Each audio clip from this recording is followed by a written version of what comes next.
what's up, man? This is Alex and my buddy Steve Dave. Yeah. We're from Finding Stacks, the podcast. We met you while you were touring. I think, was it the first date? That was the very first show of that tour, yeah. It was November 30th, I think, right? Yep. Yeah, San Antonio. Jax. In San Antonio. Yeah, Jax. Good job. Good memory. Oh, I know. Well, I didn't play that many shows. Well, what did you think about it? Like, that was your first tour, right? Yeah, it was absolutely incredible. I mean, I just want to go back and do that again. Being able to play show I didn't play very many shows before that. I would play probably once, like one a month, if that, and then I would focus all my attention on that one show. The entire month leading up to it, and so it's kind of cool just being able to do it every single night instead. And then to do it with your friends, nonetheless. Yeah, exactly. And yeah, I had some of my best friends with me. I mean, the band, one of the comedians, is a guy I grew up with, Matt Edgar. Brian? Oh, no, Matt Edgar. I just have to interrupt you so that we can say, we're talking to Chris Laxamana from the band LAXI. Welcome to Finding Stacks. Sorry about all that. You don't have to do that. All right, now go back to it. Yeah. It's not Ryan. It's the other comedian. Yeah, it was Matt. Yeah, the other comedian. And then we ended up making really good friends with all the other comedians and the Vagabonds and everybody we met along the way. So it was really cool. Steve bought me a lot of drinks. So thank you for that. Yes, I did. Yes, I did. He kept me going. And were you drinking the Mangria stuff, or was it just random shit? It was Jameson. Yeah, my drink of choice is Jameson, just because I can handle that a lot better than Mangria. Mangria is great, but it's quite strong, and I don't want to. Well, to be fair, he did have a Mangria, and then he switched to Jameson. Yeah, I had to slow down a little bit. Yeah, that stuff will knock you on your ass. So you were doing the whole tour thing, like you were rolling around in a white van with like a trailer hitch and with all your gear and all that shit. What's cool was the Vagabonds let us use their gear, for most of their gear, all the big stuff. So all we really had to bring were just guitars, a couple of drum cymbals, and my guitar amp. Everything else, like the drums, the big bass cab, the Vagabonds just let us backline, and they let us use it, which is good for everybody because we didn't have to spend too much time loading in and setting up between acts, and it just made everything go a lot faster, especially for the audience. You didn't have to wait that long between bands because really you didn't have to switch much out. Right. So whenever I first saw you get up there and you were tuning your guitar, like my jaw dropped, not because you're stunning good looks, it was more because of the guitar you were holding. The Jaguar. And yes, I fucking love that. And I even snapped a photo of it and sent it to my wife and was like, hey, this is what I need, now. I still haven't got it yet. I'm even if I put the foot down, it doesn't really do any justice. But it's on the horizon. So, I mean, when did you purchase that Jaguar? I mean, what do you have any details about it? Or? Yeah, it's a pretty common model. It's actually the Johnny Marr signature Jaguar, which Johnny Marr is the guitarist from the Smiths. The Smiths, yeah. Yeah, and that's what he's known best for. And it's the color is metallic KO, which I think the KO stands for candy orange with a K for candy for some reason. Right. Yeah. I mean, he seems a little bit out there, so I mean, I think that makes a lot of sense. Yeah. But, I mean, what's weird is our playing styles are completely different. And I don't really play any Smith songs. I never really listened to the Smiths, but that guitar just spoke to me, and it just seemed like something that I really could try to make sing. It's a beautiful. It looks like an art piece. It's fucking beautiful. I love it. I look at guitars as art too. Yeah, I just love good craftsmanship and just it has really interesting lines and things like that. So and it's just a real improvement from all the vintage Jaguars because it's a newer model. They really improved everything. It didn't look like an older version, that's for sure. Right. It looked like it's still stuck to the whole it looks like a melted fender. You know what I mean? Yeah. It's called the shape's called an offset. So the Jazz Masters are that shape, and Mustangs are kind of like that shape, but not too much. But yeah, so the shape's called offset, but it's weird because it feels kind of like a Strat when you sit down with it. Right. See, the only Strats I was able to afford were the Squires. Yeah. And I think my first guitar I purchased. Right. The first guitar I ever bought was a Squire Bullet, and it was at this place called Mars Music. They didn't have it. They don't have it anymore. That's the exact story that I have. I brought the Squire Bullet. Did it come with like the amp and everything? Like the yes, it did. It was like $100. It was $100. Yeah, that was my first guitar. Yeah, and it was like a red and black. I was a big fan. Well, not was. I mean, I still am, but back then, still, I'm a huge Alkaline Trio fan, like that punk band. Oh, I love Alkaline Trio. Oh yeah, and so I mean, yeah, I love them. But that's what drew my eye was the color first, and then I saw that it looked like a Strat. I was like, cool. I don't have very much money. I'm 18 years old, 17 years old. I need to buy a guitar because I'm in bands. So this is what I'm going to buy. And I didn't break the bank. Well, it broke my bank for $100, you know. But that thing, I played with that thing for like 2-3 years. Yep. I mean, it looks like a regular American Strat. Yeah. But if you like, it's a great guitar. But if you zoom in on it, you're obviously it's far from it. Is it made in Mexico? It is made in Mexico. Yeah. Yeah, it's a little. It's like a little bit smaller than like the American standard Strats. Didn't it just have one knob, right? Just a volume knob. Some models did. The Tom DeLonge model. Oh, the Bullet did. Maybe I didn't. I had the Affinity Strat. I didn't have the Bullet, but it was like they're pretty much the same thing. Okay. They just came out a different year. And yeah, I actually got mine from Mars Music too. In fact, like one of the guitar cables that I use, one of the speaker cable I use is a Mars Music cable. Weirdly enough, so I'm considering it vintage. Man. Yeah, that's fucking old school. That's at least 15 years old. Yeah, right. I mean, yeah, it's really old. You don't need any of that gold plated and all that bullshit. Like the crustier, the better, I think. Yeah, it still works. So no need for me to get a new one if it still works. It sounds like you two are a couple of peas in a pod. So does that mean that you also bought the Volkswagen that came with the guitar? No, I wouldn't be able to do that. I'd just be playing while I was driving. No, I actually purchased that. I purchased that Volkswagen. Really, the one with the guitar amp in it? Yeah, it still has the guitar. I still have the guitar, and I still record with it. Hell yeah! I didn't go that far. with the cheap one, I was like, "Ooh, I can get a free guitar just by buying a $18,000 car." Sure. That's why you bought the car. Yeah. That's fantastic. And that's why I buy these stupid iPhones, just because they appeal to me for some reason.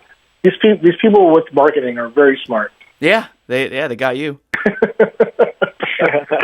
That's fucking funny. Hey, so tell us about how LAXI got together. Where'd you meet Mikey and Will? Oh man, well Mikey and I have known each other since like 7th grade, but we just grew up playing weirdly in different bands. We were growing up, but he actually is really good at guitar too. So he fronted a couple high school bands and played the drums for a lot of them too. And I kind of just did my own thing. I played guitar in a few bands, but then these are just like high school punk bands. Like we would play like Crawl by Alkaline Trio, and then right. And then eventually, as everyone got older and schedules got a lot tougher to get everyone together, all the bands started kind of disintegrating a little bit. But Mikey and I just kept playing. So eventually him and I still kept writing songs. And so he just started playing drums to him. And then we ended up playing a few, probably the first 2 years, we just played just me and him, no bass, guitar. And, we would just play shows as Chris and Mikey. And then, y'all would just play drums and guitar and sing? Right, yeah, there's no I bet that was a kind of a unique sound. I bet it sounded pretty fucking cool. Yeah, it was like, the White Stripes did it. A lot of people compared us to the White Stripes. I don't even know why our music wasn't similar. Oh, because you are brother and sister? Yeah, that too, yeah. No, and just the way we, I guess, our instrumentation. Like, oh, the guitarist is singing, and then he has a drummer with him. That's it. So it was really like bare bones. We played a lot of shows like that, and then eventually just decided to pick up a bassist. And I remembered a guy named Will who I went to college with, who played with me in like a lot of weird jazz groups or big bands, like swing band, things like that. And I remember watching him play, and he was just like really funky. And so it was kind of a cool addition to like being in the jazz band. Like he really knew his funk. And so when we were playing, he definitely looks like he's having fun up there. Yeah, exactly. And like when we were trying to think about it, he totally has fun. And when like he just watch him move, And then so yeah, he just experiences music in like a whole other tier, I think, than most people. I enjoy artists like that really are passionate about it. Like I don't like not only. I mean, I love going to shows, but I don't like going to shows to where people are just playing their whatever, playing the studio album. Yeah, exactly. Right. Just playing like the. I saw one band like that, a bigger band that opened up for Alkaline Trio one time, and they just stood out. Like they just stood and played, just like. Yeah, like the Monkees or something. Or yeah, the just like that. And I was like very disappointed. I was a very big fan of this band, and then they played like that, and I was like, that's fucking disappointing. But seeing like you guys out there are like, you guys are fucking passionate about it. It's a 3-piece band.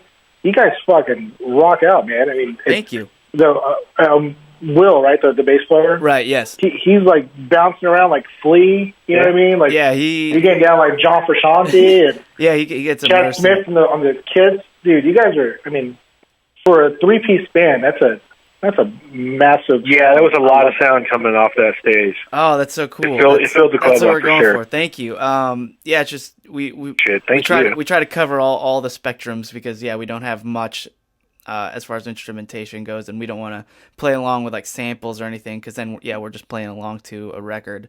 We try to sound as big as we can with as little as we got. Understandable. Yeah. Just like Alkaline Trio, right? Yeah, dude. I mean, seriously, what was the first? I mean, I'm sorry, I'm getting off topic, but what was? Because I feel like we have something here, me and you. Yeah, we have a musical connection, a brotherhood. You always want to find people that have the same musical interests, and that way you connect on a different level rather than the way me and Steve we connect on the movie level. Like if I try to listen to a record of his that he wants me to like refers me to. It's like a lot of boy band stuff, a lot of NSYNC, Backstreet Boys. Like you try to turn me on to. Sure. I'm not really into that. Yeah, I'm not really into that. But the movie stuff, like he's pretty good at it. But I was like, that's all bullshit. He just doesn't like Modest Yahoo, and that's it. Okay. He tried to turn me on to Modest. I went to a Modest Yahoo concert with him because he was like. Yeah, I went. It was in Austin at Stubbs. It was like I don't know 6 or 7 years ago. It was a while back. And I'm still mad at him about it. It wasn't. I don't know. I'm not a fan. Yeah. Meanwhile, I've seen him like 7 more times, so I love him. I think he's great. Sorry, man, but he's gonna be giving you crap about that for a long time.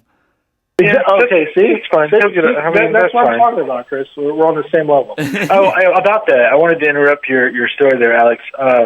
Chris, when you came out on stage that night at Jack's, and you picked up your guitar, and I don't know if you remember, but Alex and you kind of share a look. I mean, you're Filipino. Right, yeah. Right? And Alex is Mexican. Mm-hmm. Which is kind of like Indian, but y'all have a similar build and similar coloring, and so like you picked up your guitar and he leaned over and he goes, "Dude, that's me." yeah, I know. He told me that. He told me that after the show too. It was really funny. Like I saw myself in like a mirror, like in an alternate dimension. Like I was like, "Holy shit, that's me playing up there, playing like I cannot wail like you. I'm more of a people that can play guitar really say they're more rhythm guitarists. That's me. Like I can make rhythms and stuff, but I cannot wail for shit. But you have a jazz background, so that's why you can take the guitar out for a walk, basically. I try to. Well, I'm still learning, but I'm having a good time doing it, and it's making the sounds I want to right now. So that's why when I told Steve, that's me, and then he started wailing, and I go, never mind. Forget it. Nice. That's funny. Hey, so while we still have you on the phone, thanks for doing this, by the way. I appreciate it. Hey, man, this is a long time coming. I was supposed to do the show in San Antonio, but we just got a little too distracted.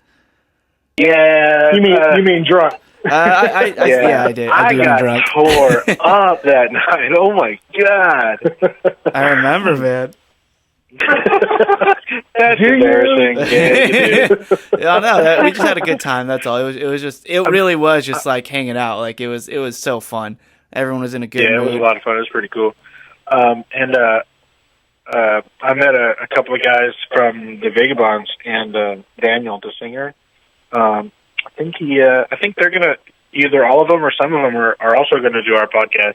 Yeah, you should totally get them. Those guys have really great stories, and they're all about podcasting now. They like doing it. In fact, I know Brian, the drummer, started his own podcast.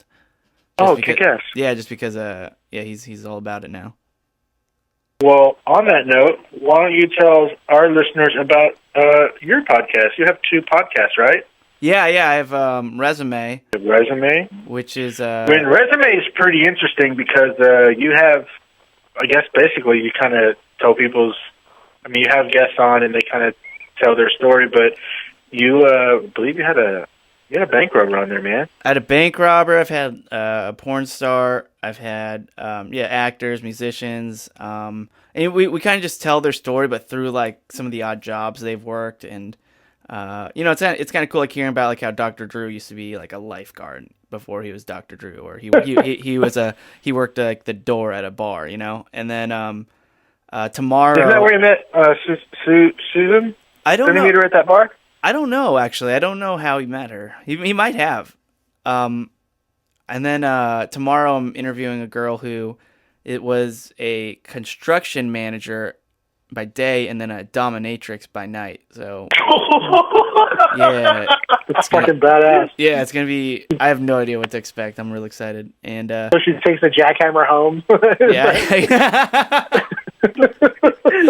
Oh my God! So check this shit out. Now the whole time I'm gonna be thinking that while I'm talking to her. Totally. Exactly. Like he's like screaming the safe word, and he's like, she can't hear him. Yeah. Luckily, I don't know anything about that world, so I can't come up with. You're about to find out. Yeah, I know. Well, neither do I. I'm quite curious, and I did have a bank robber too, so it's really fun. And then at the same time, we do and even in the same feed, I hang out with like all the guys who work at the Adam Carolla Show and Carolla Digital, and we just talk about whatever, it's just like us in a break room, but I call it called the water cooler. I actually right? call it the water cooler, yeah, and it's just us just hanging out talking. That's fucking cool as shit, man. Yeah, that a lot of people really like that. It's like the easiest podcast I do, just because it really is just us having a conversation about. So it's called the water anything. Cooler. Yeah, it's called the water cooler, but it's all under the Resume feed. So if you subscribe to Resume, you get both those shows.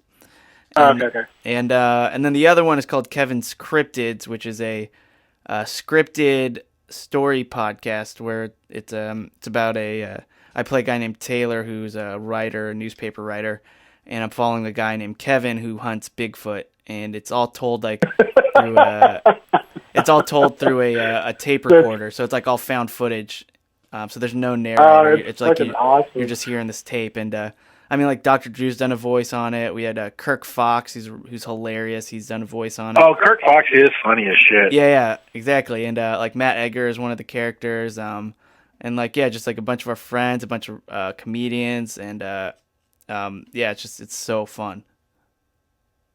So doing one podcast is for pansies. We gotta step it up and do 2 or 3. Yeah, you guys are blowing it.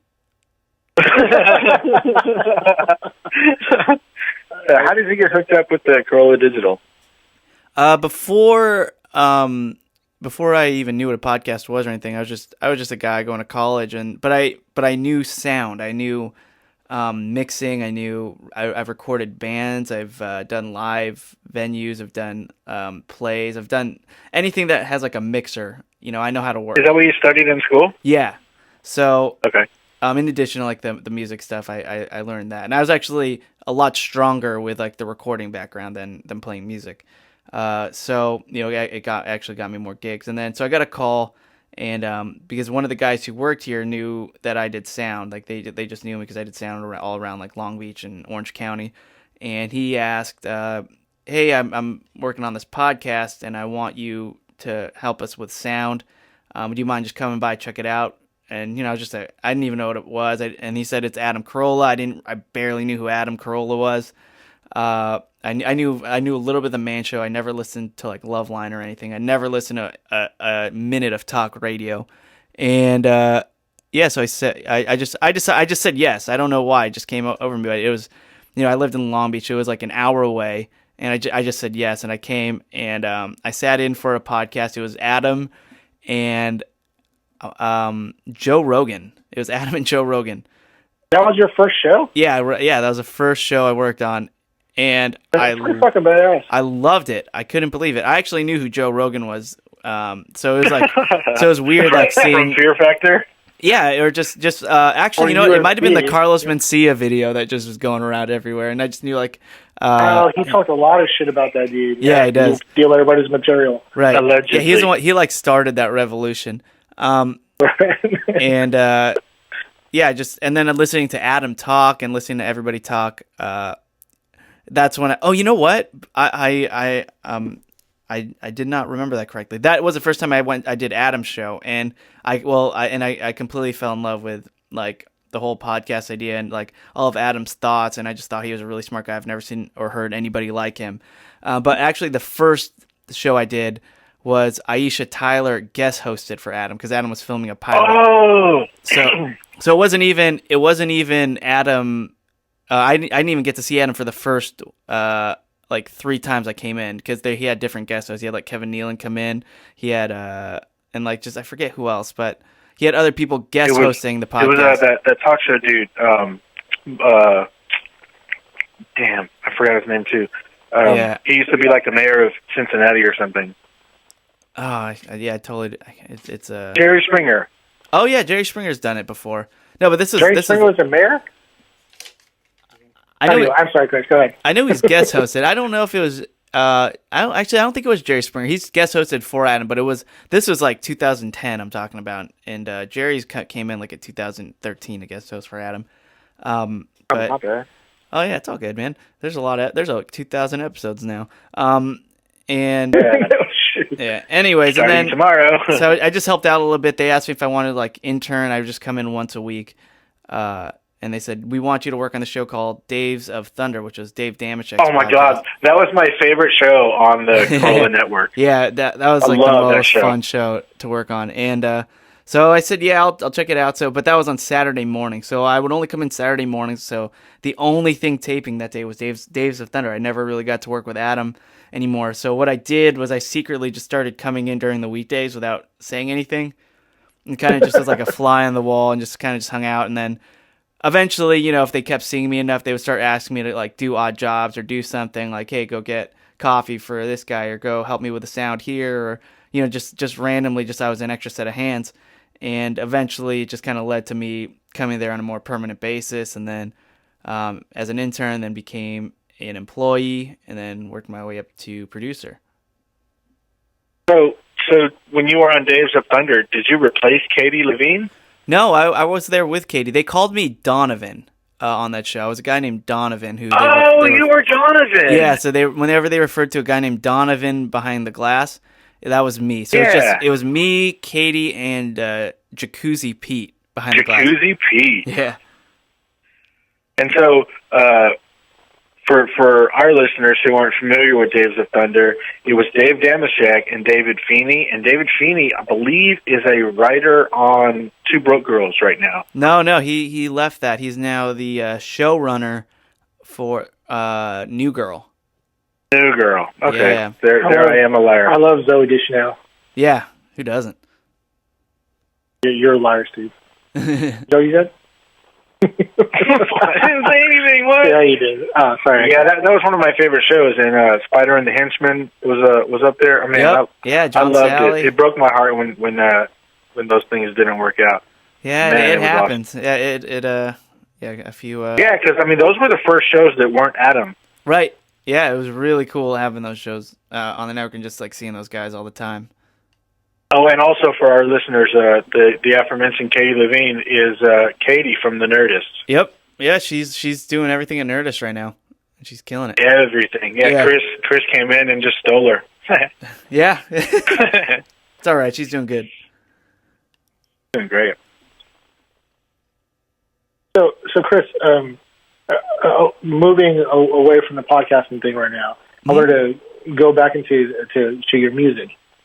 So, where did you get who were you listening to early on that really inspired you to want to play guitar? Like, what was the first song you ever heard that was like, oh shit, I want to be a fucking guitarist. Like, I want to rock out like this guy or girl. I actually started playing guitar like there's this old acoustic, like really crappy guitar. I think it was bought from Mexico when like my dad went over to Mexico and he bought it, and it was so broken and old and had one string on it.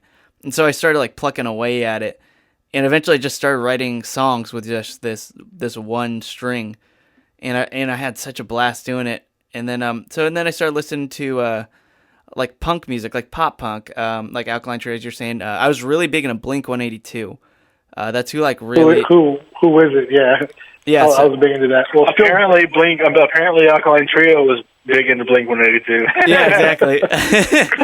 And so I was really, really big into Blink as far as like they really wrote songs that I sincerely thought were just catchy, and they kind of taught me what it is to write like a hook or melody, and their songs are so simple, and it was just like the basis of all just like 4-chord or 3-chord progressions, and just like kind of just it was that T chord. Yeah, the T, the progression. Yeah, exactly. Right, you know what I'm talking about. Okay. Yeah, it's shaped like a T. That's all their songs. All their songs use those 4 chords, and yeah.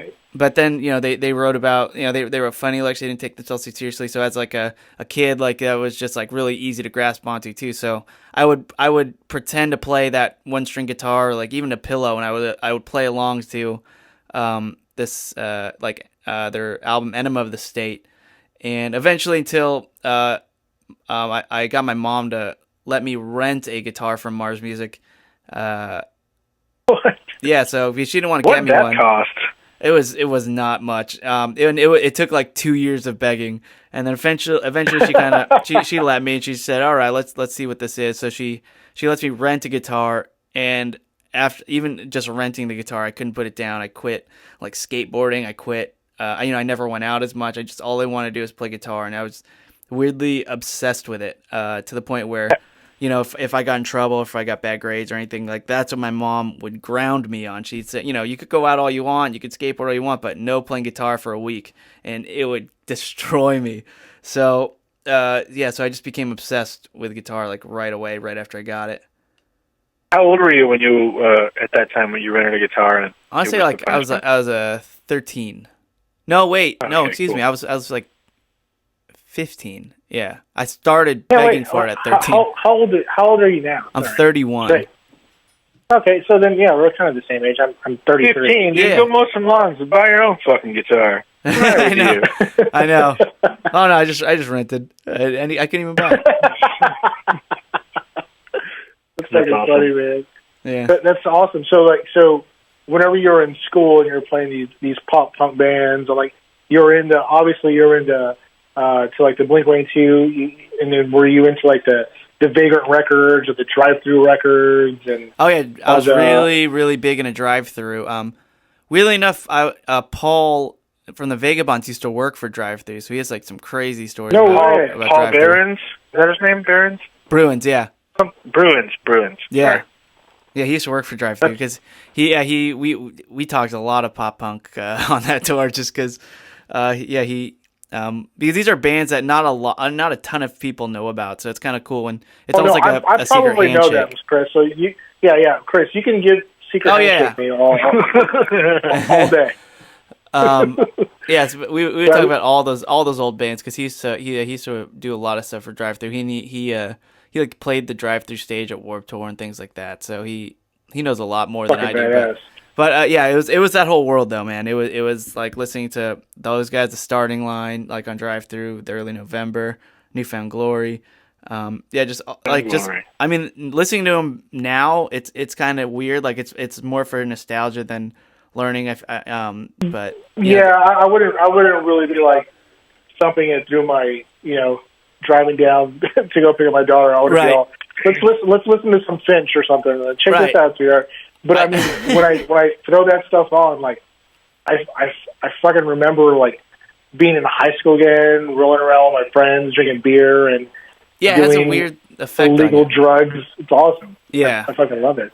Yeah, so it was all those guys that kind of just kept me going playing guitar, and luckily a lot of my friends listened to the same stuff, and so we were able to always be on the same page. Well, you were growing up in California, right? Like SoCal kind of thing. Yep. LBC. So right. So I mean, how was that local scene? I mean, was it like every other day there was this?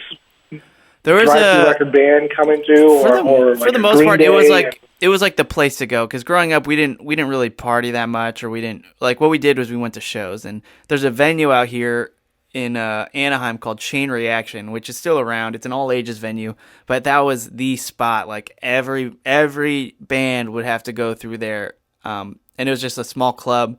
So all of our favorite bands would roll through there. So we would go to shows like once a month, twice a month.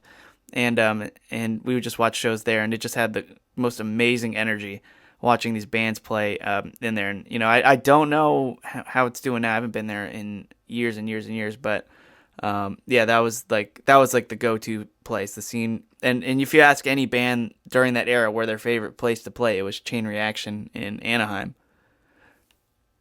I mean, that's fucking badass. Well, we had it was called the White Rabbit. Is what it is. I mean, okay, so when you had a band, did you have bands back in like high school days and I guess when like you're 15, 18 years old kind of thing? Did you have bands like trying to start a band? You're like, hey, this what would be so fucking cool is to play this club. I mean, was that like one of your dreams? And did you? Oh yeah, totally. I mean, we had so many dreams. It was just the thing is we weren't good. I mean, yeah, we had a lot of fun, but I don't think we were good enough. I actually didn't get to play Chain Reaction till I was out of high school.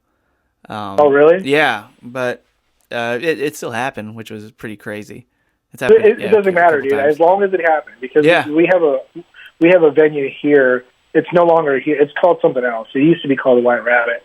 But me and my two other buddies, like, because we had a three-piece band, we were huge on Blink-182, and we were big on that dick and fart joke humor. You know what I mean? Just kind of ripping off Blink-182 as much as we could. Oh yeah. Because we only had like, I don't know, 5 songs total, and they each, the length of them were probably like a minute 30, a minute 45, and they would give us like a 30-minute set or 25-minute set, some shit like that. And we're like, well, what the fuck are we going to do for the rest of the 20 minutes? You know what I mean? So we got to fucking think of something. You guys become stand-up comedians, yeah. Exactly. So all we would do is we would become stand-up comedians. That's where I got my chops. Laid my chops down first. Is that what it's called? Yeah. Sure. Okay. And then we would just pick out people in the crowd and just kind of make fun of them. But I mean, and I don't know why they came to our shows, but I mean it was just funny as shit. But we finally made the main stage of that, and we were like in high school, and it was those glory days, dude. Those stick with you forever. And like, do you still have those? I mean, dude, you said you accomplished that after high school, but still, I mean, do you harp on that? I mean, oh yeah, I still think about those moments. You know, it's kind of funny. In Vegas, when we played our Vegas state, we played a place called Beauty Bar. And we were playing, and we're having a good time. And then this couple comes up during the middle of the show, like around the end of the show, actually. And then they just say they're wasted, and the guy just goes, "Hey, do you guys know any Blink-182? Really want to hear some Blink-182 right now." and I was like, "You're kidding, right?" You're all which album? And I know. I was like, yeah, I could have done that, and I just look back at Mikey. And he just gives me like a nod, and I go right into Damn It, and we just start playing Damn It. and it was hilarious. Like it was just so random, but really fun. So you're saying like recently, right? Like when you were on your tour? This was just like I don't know, a week like after I saw you guys. Yeah. That's pretty fucking awesome. Yeah, it was just like I never thought I'd ever play this on stage again, but here we go. We did it, and it was super fun. And so I know you've been touring and stuff, but then I was listening to one of the Adam Carolla shows, and they said that you were like they were just clapping for you coming off the stage of their tour. What was that, boat tour? The Carolla show we did something weird where we decided to do a cruise last year at the end of last year. You did the cruise. Yeah, so like if you're fans, and they're doing another one at the end of this year, right? Yep, and yeah, that one, they're both just. I mean, they're both gonna be sold out cruises. I guess last year was a sold out cruise, but they're so fun, and yeah, we were lucky enough. So you actually played on that? Yeah, it was right after the tour. Like the tour ended in San Diego. We went from San Antonio to San Diego, basically, like throughout all the cities in the Southwest. And then San Diego, and then the next day after San Diego, the next morning, we just jumped onto this boat and went out to sea. And it was... How was that shit? It was... cruises are just crazy. Like, it's all inclusive, so all the food's included, and all, you could buy a drink card, so you could get up to 15 drinks a day if you want. Which is almost how much, as much as what Steve got me the other night. And you get up to 15 drinks a day. You could you eat as much as you want. You get free room service. So just like this weird like life of luxury. Awesome. And then at the same time you get to go to Mexico, and everybody's just in a great mood partying, and just a really good vibe, really good energy when you're there. And then and we just got to play. So we did a live podcast. We did a live screening of Road Hard, Adam's movie, and then in the meantime, we had like little different meet and greets, but you could just walk out to like they had like 3 or 4 bars on the cruise, and you just walk out to a bar and everybody you know everybody there. Like it's just like a instant community. And turns out that all these people are also really big fans of the podcast, so it's already like they kind of we already share like some relationship like instantly. So did you get any pussy? No, I did not. I did. Well, I brought my girlfriend, so I'll just say that. I brought my. He's like, well. So then, yeah. I brought my girlfriend, and we had a lovely time. I'm sorry. It's just my one of my friends. One time one of his friends went out on tour with this like Tejano band. And just randomly, he stopped them in the middle of talking, and his first question was, "So did you get any pussy?" and this was like 15 years ago, so I just felt like I had to ask that. Hey, sometimes it chooses you, the moment. That's awesome, dude. So okay, so you have a family? I mean, or you have a girlfriend? So how does that work? Like as far as like the relationship is, I mean, the long distance kind of thing, or did she go out on tour with you? Or she came out. I mean, I wasn't gone that long. She actually came out to a few dates on the tour. She flew out to Texas, and for everywhere but San Antonio, she pretty much just. She's all gross. San Antonio. Yeah, exactly. Nobody wants to go there. No. Well, no offense, but I'm kind of glad she didn't show up, or I'd have had to mortgage my house. Too generous. Girls are expensive. Yeah. So she bought us a few dates there, and then like the main grid bar crawl, she'll come out with us there, and she's part of the Carolla family. Like everybody knows her, and she comes out to all the events, all the parties, and so she's definitely welcome anywhere, and it's we just like the whole long distance or me not being around isn't really much of an issue, except for the fact that I just work a ton. But other than that, we figure things out. So it's actually, she makes it really easy. Very cool. Yeah, it's super cool. What do you have in the works right now? Are you going to record any music? That's exactly. What are you doing? What's that? All we're doing is recording right now. We are recording. We're going to release something really soon. I just played a song on Adam's show, which got a lot of attention, And yeah, you were playing it was that dude from War Dogs, right? Yeah, exactly. He like made a guitar pedal. Wait, so what? I went. You know the movie War Dogs? Well, you tell the story. Yeah, tell Chris. There's a guy named David Packhouse who the movie War Dogs was based off of, and he was our The guest. Miles Teller guy? Yeah, exactly, the Miles Teller guy. And he was our guest, and the thing he was promoting was he just created a new guitar pedal. So they asked me to demo it, and so I did by playing a LAXI song. I kind of snuck in one of my songs. And you had just like you programmed it like right before like last night or something, right? Yeah, actually like 4 a.m. that day. Just because like I wanted it to to be right, and I wanted it to go right, and it's still you have to like press the like different buttons with your feet a lot during the song while singing and playing, so it's kind of you just had to kind of because it's kind of a drum machine, right? Yeah, exactly. It is a drum machine essentially, and then so I played that song and it got a lot of good feedback, and so now it just kind of lit a bigger fire under us to record. Were you just like, oh, that old song? That was nothing. I can't. There's no way I could pull that off. Yeah, there's. I couldn't do that. Yeah, I tweeted about you playing that. It's called the something buddy or something. The beat buddy, yeah. But the beat buddy, yeah.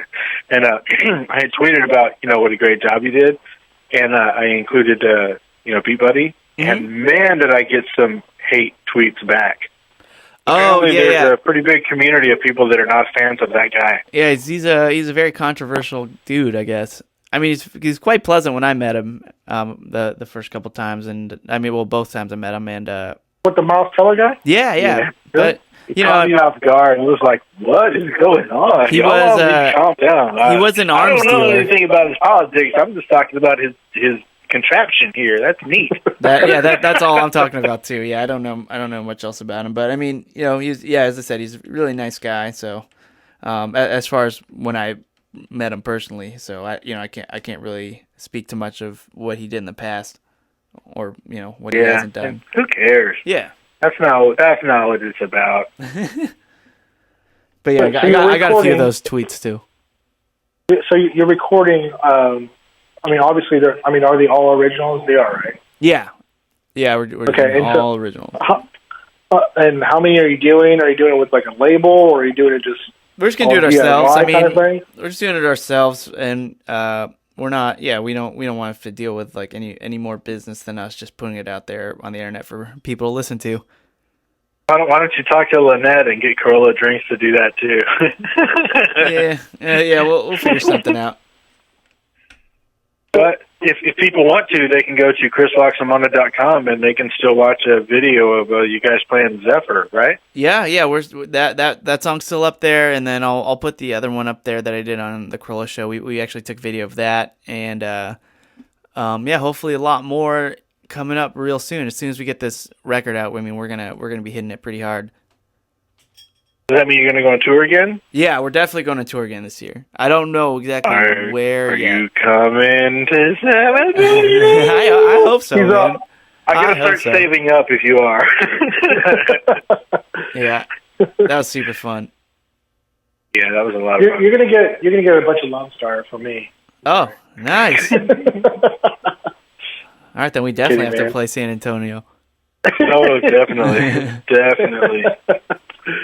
That's awesome, man. And so, I mean, you're working on a new album. You're doing this. I mean, what else? What other projects can you shine some light on? I mean, are you working on something else, like a new podcast? Or the Kevin Scripted podcast. We're going pretty hard on that, just because those things take a lot of production. I mean, we do all the sound effects and all the it's like in stereo, and all the timing. We make it sound like an episode. It is an episode. It's episodic, and it's just getting all the other voices to do their lines and things like that, and to write the scripts, and so that's taking up a lot of time. And then but right now the main focus is just recording the songs for LAXI, just getting those songs out, and hopefully reaching a lot more people and connecting. This Kevin Scripted, would you say it's like Welcome to Night Vale, or what would you compare it to so our listeners can go check it out? It's not like Welcome to Night Vale, except it's bizarre. That's probably the only way it is like that. But it's more like kind of like Hitchhiker's Guide, like where it's just it's a story. Okay. Like it's actually a story that's being told through characters. Except there's no narrator in this. It's just all script.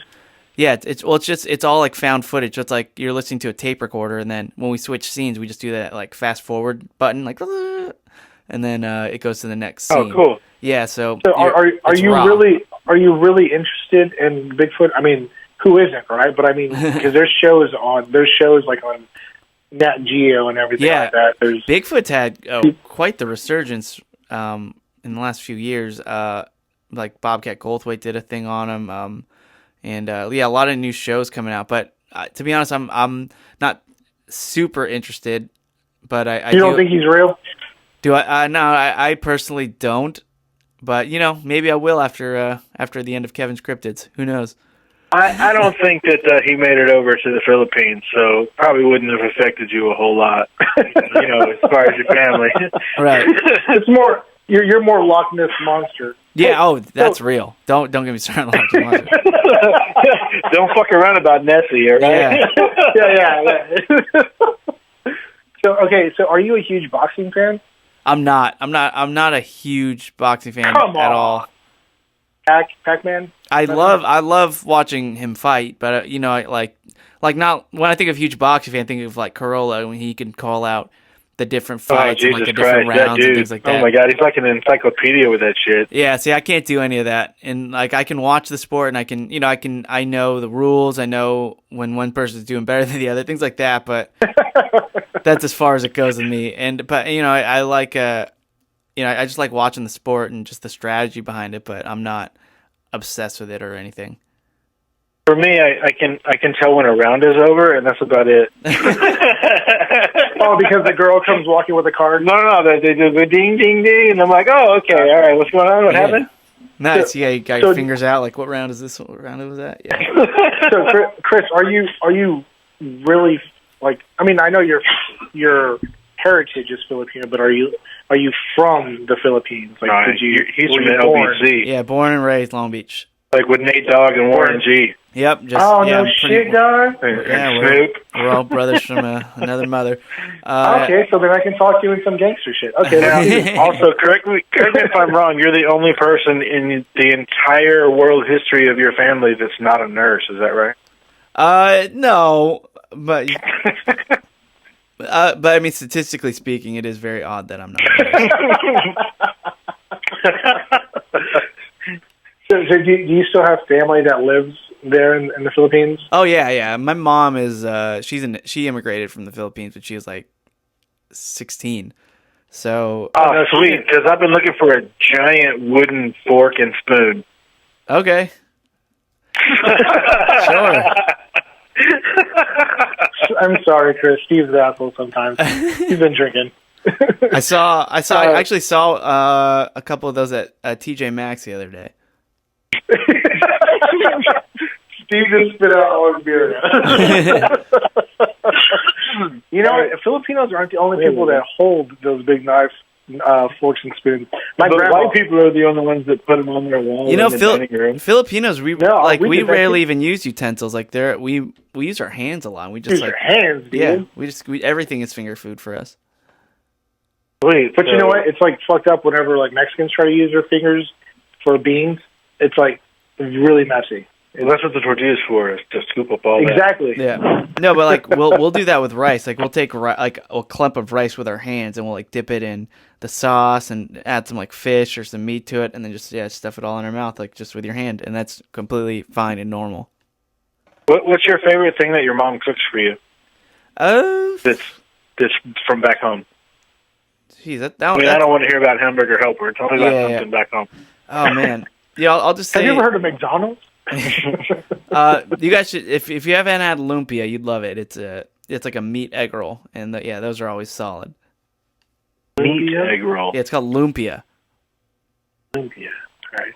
What kind of meat? Do I want to know? It's beef. Oh, okay. Huh. There's beef everywhere. Yeah. Now, what you don't know is that beef is a Filipino word. No, it's beef. See? You guys can't see the quotations I'm doing with my fingers, right? Nice. Oh, that's probably why Steve. It's air quotes beef. No, Steve has his Trump glasses on, so he can't. He can't see any of that stuff. You okay, Steve? No, I don't get it. Anyway, all right, dude. Well, Chris, yes, you've been a fucking a badass guest, and like we really appreciate you, doing this for us. And I mean, what made you say yes? First off, well, I'll always say yes if I can do it. I mean, I said yes to when they asked me to do the Corolla podcast, and that was cool. Like, I mean, took a chance. Well, that's not even taking a chance. It really is just, if you can do it, yeah, just do it, I don't mean to butter your bread, but I talked to a couple of people that you work with, sort of on a fairly regular basis, and hands down, you are their favorite person to work with. Hey, all right. Yeah, there's one of the people that you probably work with every day. I feel like they might have a crush on you. They had so many glowing things to say about you. His name's Adam Carolla. All right. No. He was like, who's that guy? He doesn't even like boxing. What's that guy doing here? You got some fans over there at work. Some really avid fans. So that must mean you're a pretty cool dude. Or the bribes are working, which is nice too. The bribes must be working. Chris, maybe we can talk off air, and like you can give me some pointers on the sound qualities and stuff like that. I mean, yeah, you're already like, I don't know how you've been doing this for 7 years already. I've been doing this for 2 years. I'm the sound quality guy. I'm the editor guy.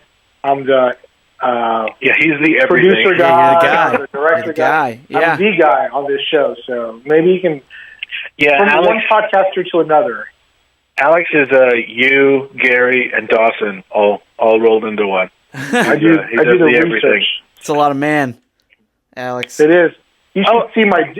Go ahead, Steve. What were you saying? No, you go ahead. No, I was just going to say that Dawson actually, because I have a business, I have a window washing business, and my outgoing message is actually Dawson recorded it for me. Oh, nice. With that smooth, velvety voice. Oh, yeah. That's a pro message right there. That's pretty awesome. Well, hit everybody with your contact info, your Twitter. Well, you almost never check Twitter, but I know, your Instagram, your Facebook, and in case anybody's curious, which shows are you a co-producer of? On the the social media stuff, if you just Google my name, Chris Laxamana, you can find it, and then. And how would a regular person spell that?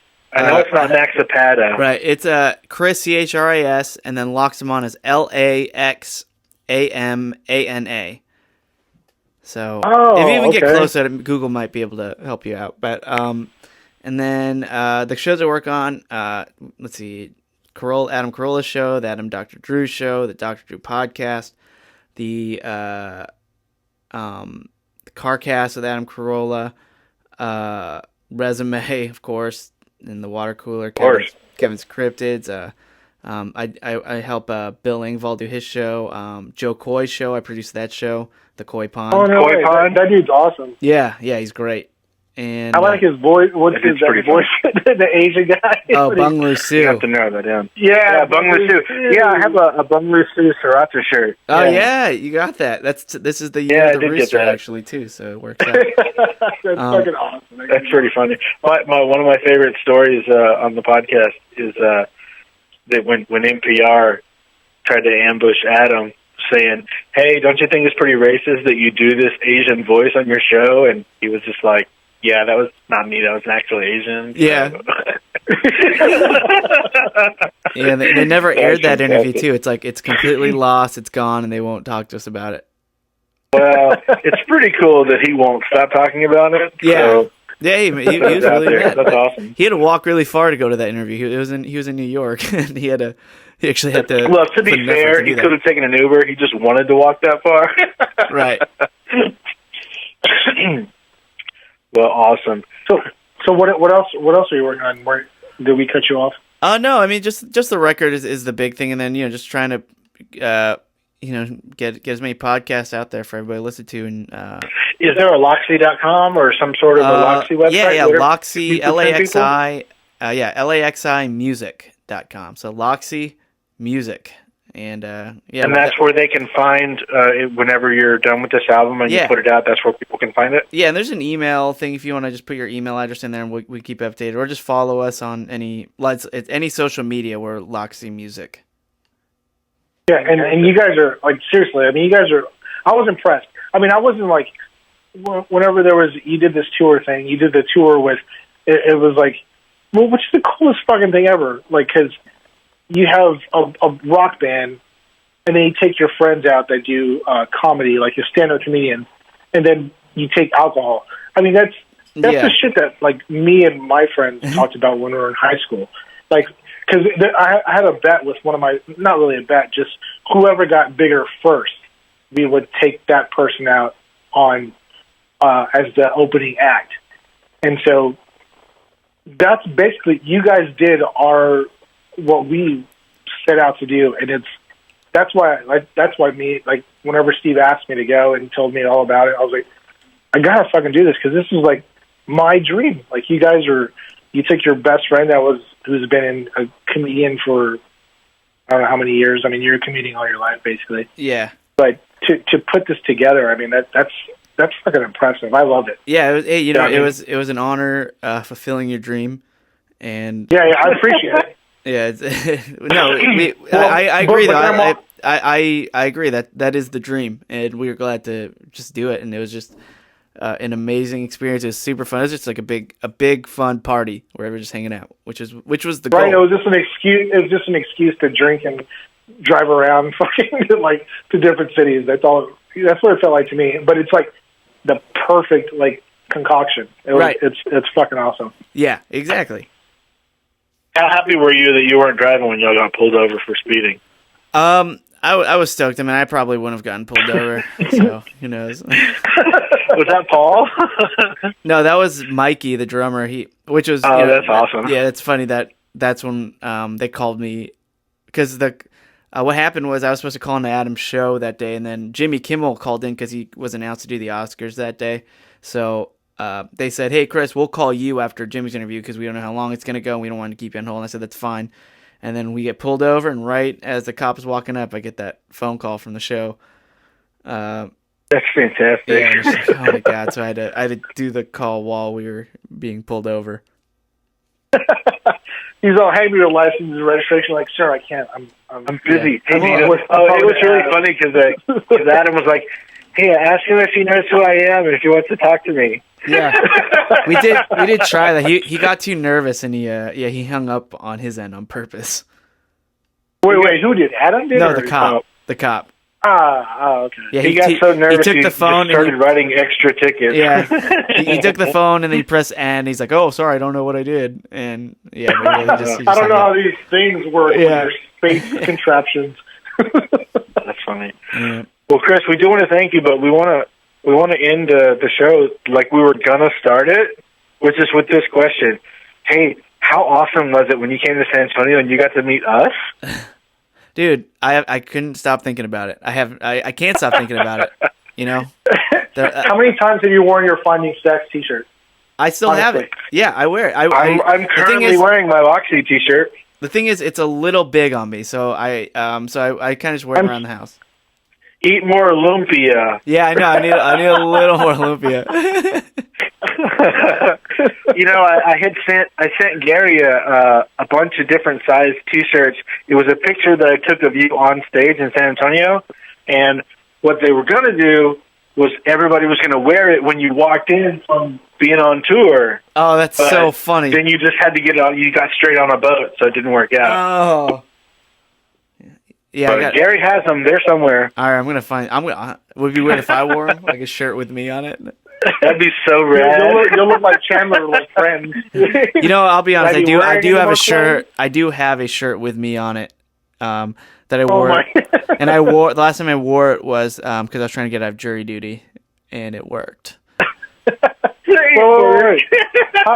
Wait, what? Yeah, I didn't want to do. I didn't want to be famous and self-involved. Well, no, they didn't know. They didn't know anything. Like they didn't think any of that. I wasn't trying to say that I was famous or anything. I just wanted to seem crazy. And if you wear a shirt with your face on I'm sure that works.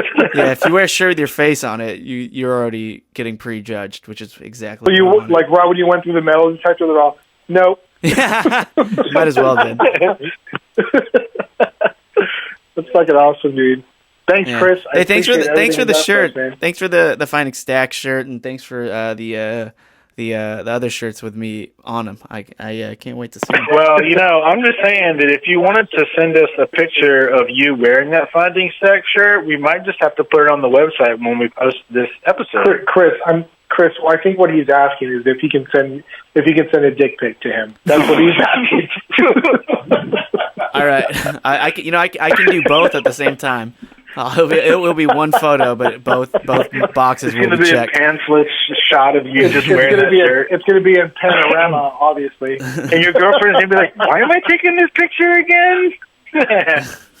Fantastic. All right. Well, hey, thanks a lot, Chris. We really appreciate it. Thank you, guys. Yeah, thanks for having me. It's good talking. Hopefully we'll cross paths again. Definitely. Cool. And I'll communicate with you via the regular way about where to, whatever. You can stop recording now, basically. Yeah, you can stop recording now. Wait, Alex, I'm still recording. Do you just want the whole raw file? I'll just send that to you guys, and you guys can cut it up however you like. I'm not going to cut shit, dude. I'm just going to cut anything. Yeah, just send the whole file. Like including this part that we're as we talk about it. You're gonna keep that in. You're keeping this in. Wait, and this part, and this part. And also this part. Wait. Can we say that we're recording right now at Adam Carolla Studios? Can we say that? Yeah, you can say that. Cool. All right. Thanks a lot, Chris. We really appreciate it, man. All right, guys. I really appreciate it, dude. Thank you. Likewise. Thanks for having me, and I'll Steve, just shoot me your email, and I'll get you guys the file. All right, cool. Thanks, Steve. All right. Thanks, man. Thanks, guys. Good night. Later, dude. Goodbye, world. Tomorrow's concerns. Tell the sun ain't no rain where I'm going. Good night, friends. I've made peace with all my sins to bathe in your frozen moonlight. When minutes continue, I'll spend with you. But for now, I'm taking my sweet time.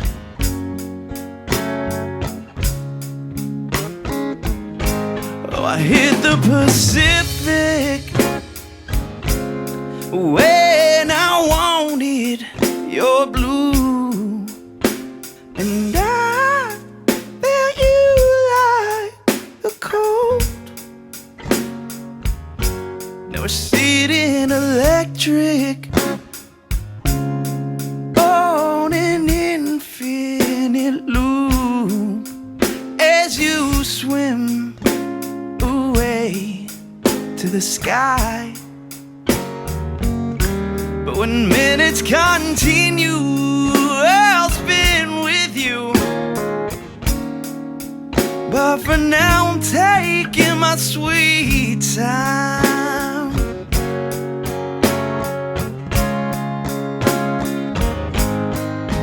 Can my dreams mean anything if they only sing this day, this one day? Oh, I'm bending the bars and I'm breaking you out. Oh, I'm down on my knees, begging you, please love me, don't let me out. 'Cause darling, just for now, goodbye world. Goodbye tomorrow's concerns. Tell the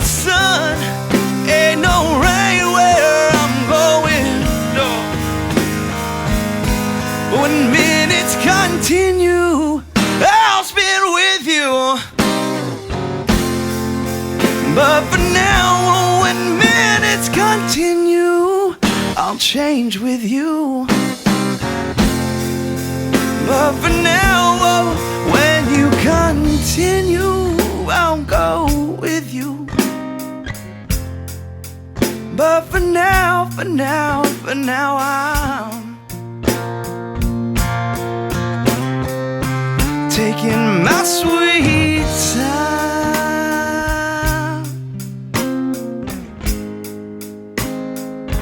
Taking my sweet time.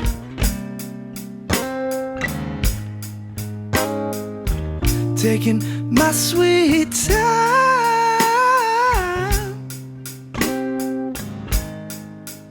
with you, my sweet time.